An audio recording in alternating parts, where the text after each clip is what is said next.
I decided to become a governor. When I retired, I had some spare time, and I thought the knowledge and skills that I'd acquired might be useful in another context. So when the trust became a foundation trust and we're looking for governors, I applied and was elected. The sort of activities that we're involved in as governors is quite varied.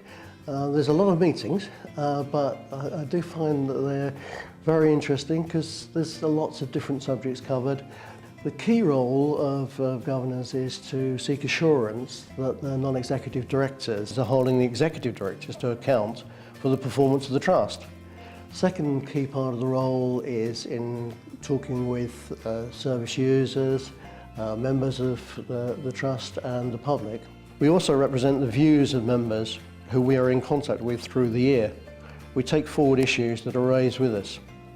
Depending on the time they have available, different governors are involved in other activities. It might involve such things as visits to wards, going to conferences, and meeting with community groups. I think the best, most rewarding aspect of being a governor is that it's a really important and valuable role, and the governors can have a real influence on the work of the trust.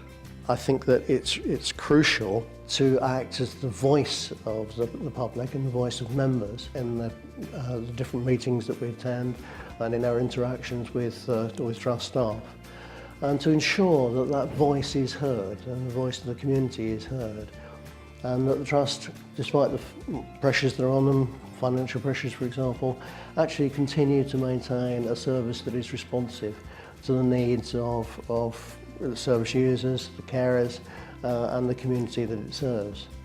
I think the governors have achieved a great deal in the 3 years that we've been actually going. I think we've raised, as I said before, we've raised a number of concerns on behalf of service users. We've kept a check, and I think it's been an effective check, on the way in which the trust is working and on their different plans. And we've also been very much involved in those plans, both for new services and for service changes. So we get involved at that level to ensure that the plans actually seem to fit what we think of as the needs of the community.